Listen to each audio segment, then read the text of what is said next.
Et c'est comme ça que vous avez voulu faire de l'art abstrait? Non, non, je n'ai pas voulu faire. Je l'ai fait, pas j'ai voulu. Mais c'est comme ça que on ça vole s'est pas. passé.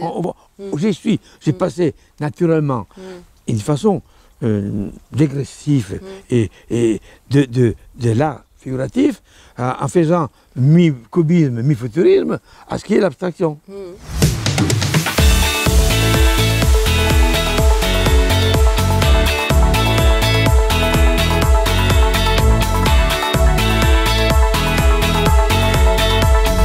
Et donc, en 1953 et 1954, j'ai fait toute une série de formes abstraites. J'étais invité au Salon de réalité nouvelle en 1954, et qui est le salon de l'art purement abstrait, non figuratif, comme il disait à l'époque, non figuratif. Ah oui, oui, oui, oui. Et donc, tu es admis, sinon tu n'es pas admis. Oui. C'est comme, après, quand tu présentes un art abstrait au salon de la jeune peinture, on te refuse parce que ce n'est pas figuratif.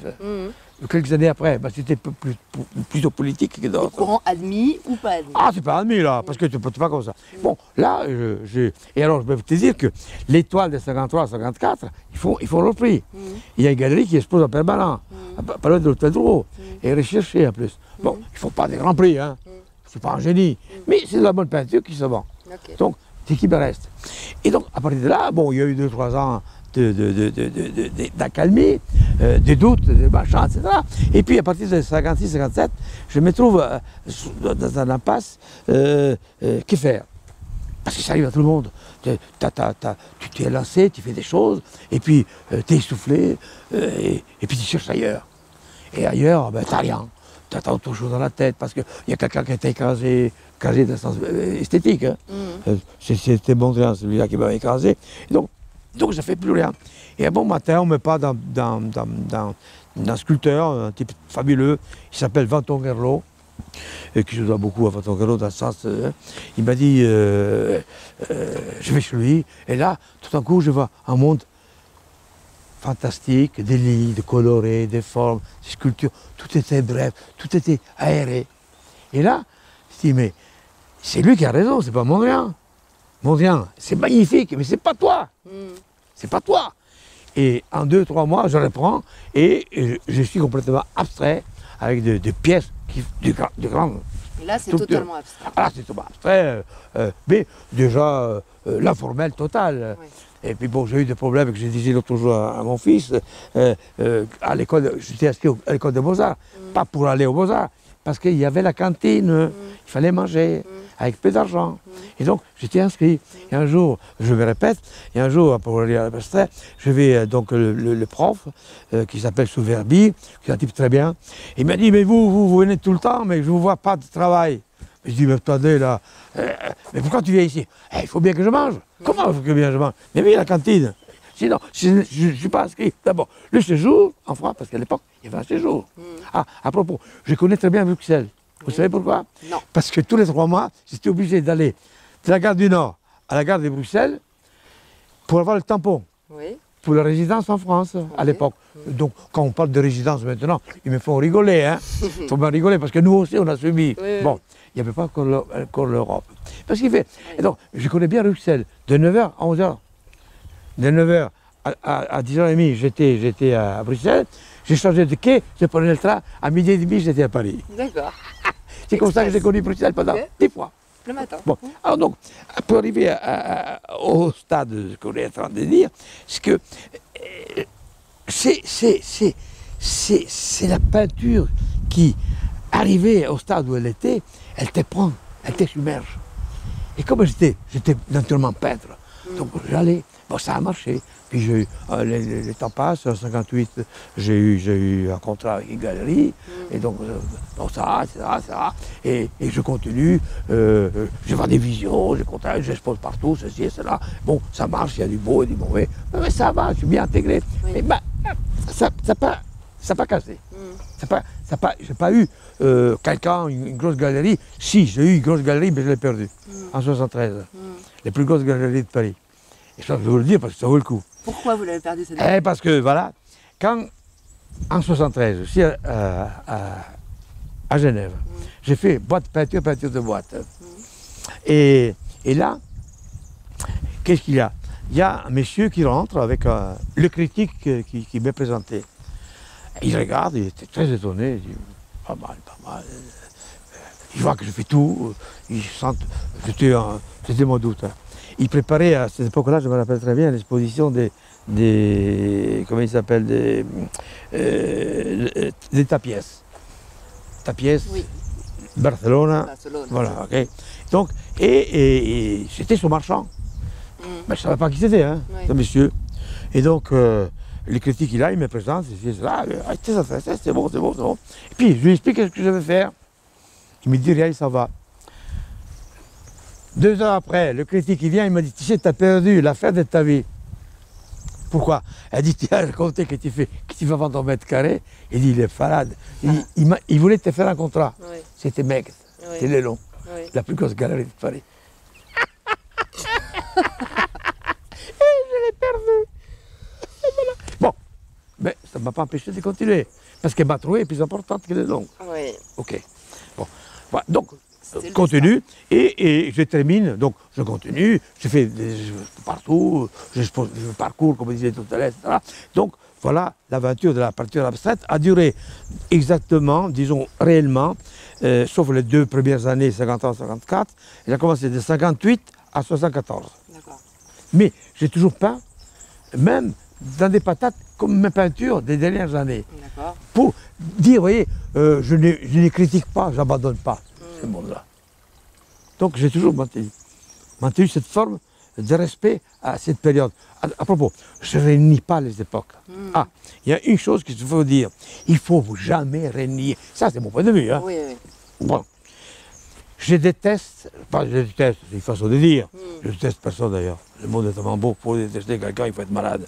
Mais, bon, mais disons, je ne trouve pas bien les gens qui ont trouvé un style qui détruit ce qu'ils ont fait avant. Parce qu'ils n'ont pas le regard avec l'autre.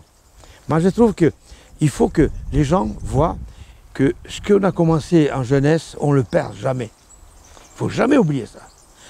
On n'a pas le droit d'abandonner. Quand on a des chocs, qu'on a des trous, d'abandonner ce qu'on a cru essentiel à la vie. C'est notre parcours. Le parcours, il doit être toujours, même miné par un vide. Ne pas l'oublier. Tout est parti. C'est parti du rien. À Schumberger. Et ça, il ne faut jamais oublier. Parce qu'il faut continuer dans cette idée, qui est l'idée essentielle. Sinon, tu perds toute identité. Notre origine, notre parcours. Elle est là. Elle doit être là. Et donc, moi, je veux qu'on regarde mes peintures mauvaises, mes montres moins bonnes, ce qui n'est pas bon, pour dire, tiens, ce moment-là, il était magnifique. Il était bon. Ben, il y a des bons et des mauvais. Il y a des bonnes affaires, des mauvaises affaires. C'est la vie. Bon. Mais cacher ça, j'aime pas ça. Il faut montrer. Parce que ça donne aux autres la possibilité. Qu'est-ce qu'on aurait fait? Je vous donne des exemples. De Cézanne, s'il était mort à 37 ans, ben, quelconque. Bon, des Gauguin, non plus. Van Gogh, il a commencé à peindre, en 4 ans, il a fait son œuvre. Ben, on aurait trouvé les tableaux, c'est une bonne peinture, mais pas le génie qu'on a trouvé après. Mais il faut voir ça. Et je trouve ça magnifique de pouvoir regarder les premiers Cézanne qui sont quelconques, pour regarder où il est arrivé. Et ça donne de l'espoir. Il faut qu'ils aillent, les gens qui ne connaissent pas la peinture. Allez voir Cézanne. Je crois qu'au d'Orsay, il y a des peintures anciennes. Pour regarder comment ce mec qui était un peintre mineur est devenu un génie. Pourquoi? L'opinion, la volonté, le courage contre soi-même, surtout contre soi-même, parce qu'il faut avoir un courage. Mais tout le monde n'a pas le courage. Mais si on veut faire quelque chose, prenez un petit exemple. Regardez ces hommes. Par les hommes d'affaires, c'est peut-être pas la même chose. Mais il est plus, disons, simpliste et plus romantique de regarder la vie d'un artiste. C'est plus romantique. Et comme tel, c'est plus facile de regarder un homme qui souffre de quelque chose qui n'a aucune valeur en soi, parce qu'il ne détruit rien. Qu'est-ce qu'il fait? Il tape contre un mur, il tape contre un bloc de pierre, contre une toile. Donc il ne dérange personne, en définitive. Donc, mais l'effort, la volonté d'exister, la volonté d'être est là. Et ça, c'est important. Il faut regarder dans tous les domaines, c'est la même chose. Oui. Dans tous les domaines. Et il n'y a pas des privilégiés. Il n'y a pas l'artiste, le génie. Le génie, c'est un cas à part, qu'on ne discute pas. Mais chacun a eu. Et c'est son devoir en plus. C'est son devoir. Il n'est pas oublié d'où il vient. Il faut assumer, vous assumez Il faut s'assumer. toute votre œuvre. Toute C'est un ta vie. reflet de votre vie. Tout le temps. Mhm. C'est ça. Mhm. Que je pense que moi, à 86 ans, je n'ai aucune erreur. Je mange très bien d'ailleurs. Je prends mon litre de vin par jour.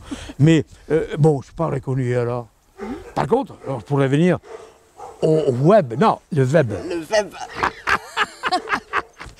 Vous trouvez ça beau, le web? Oui, le web, messieurs dames. Oui, oui. Eh bien, le web va vous permettre de voir la possibilité d'exister autrement. Et surtout, d'avoir le courage de s'accepter et de faire de sorte qu'on peut changer le monde. Son monde d'abord, hein. Attendez.